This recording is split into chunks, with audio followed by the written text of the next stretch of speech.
Salam Malaysia Madani. Penyedia platform dalam talian TikTok dan Meta digesa tingkat usaha pemantauan susulan peningkatan kandungan dalam talian yang memudaratkan.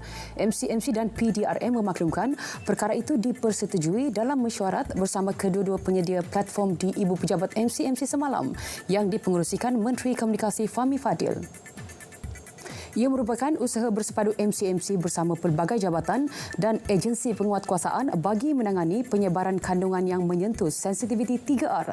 Penyedia platform turut diminta menangani kandungan berkaitan 3R secara efektif dengan merujuk garis panduan platform dan Undang-Undang Malaysia. Selain itu, TikTok dan Meta turut digesa membendung kandungan kelakuan tidak sahih tersusun serta memantau dan mengambil tindakan segera ke atas kandungan memudaratkan.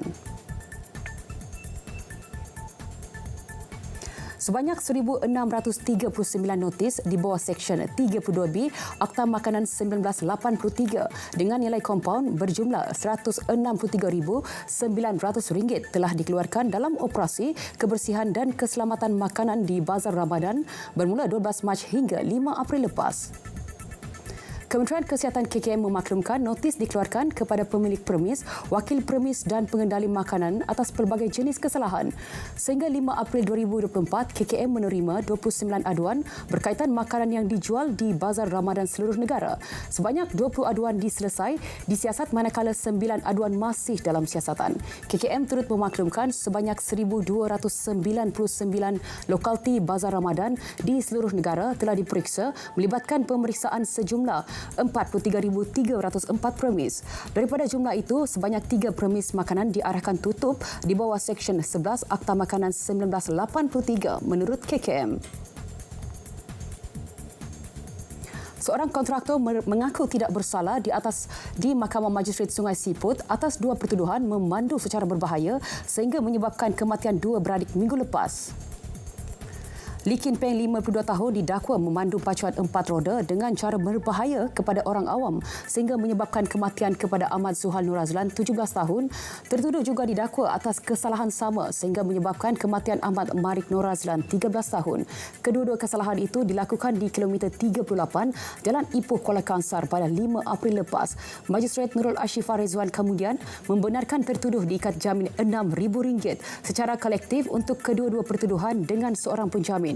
Selain tertuduh juga perlu melapor diri di Balai Polis sekali sebulan dengan pasport diserahkan kepada mahkamah serta tertuduh dilarang mengganggu saksi kes. Kes dikendalikan Timbalan Pendakwa Raya S. Viteshwari manakala tertuduh diwakili Peguam S. Morgan. Mahkamah menetapkan 11 Jun ini untuk sebutan semula kes. Susulan insiden maut ditimpa batu di kawasan perkampungan Riada dan budaya Chin Ching Ling, Ipoh semalam, kawasan rekreasi itu ditutup buat sementara sehingga laporan penuh berhubung kejadian dikeluarkan. Ahli Dewan Undangan Negeri Adun Simpang Pulai Wong Chai Yi berkata penutupan itu bagi memastikan laporan mitigasi oleh pihak perunding profesional dapat dilakukan demi memastikan kejadian sama tidak berulang pada masa akan datang. Beliau ditemui ketika melakukan tinjauan di lokasi insiden pagi tadi.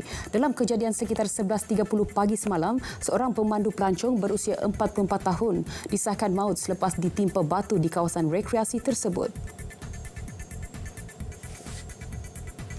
Hari-hari terakhir Ramadan digunakan sebaiknya untuk membantu mereka yang kurang berkemampuan menyambut Hari Raya Aidilfitri.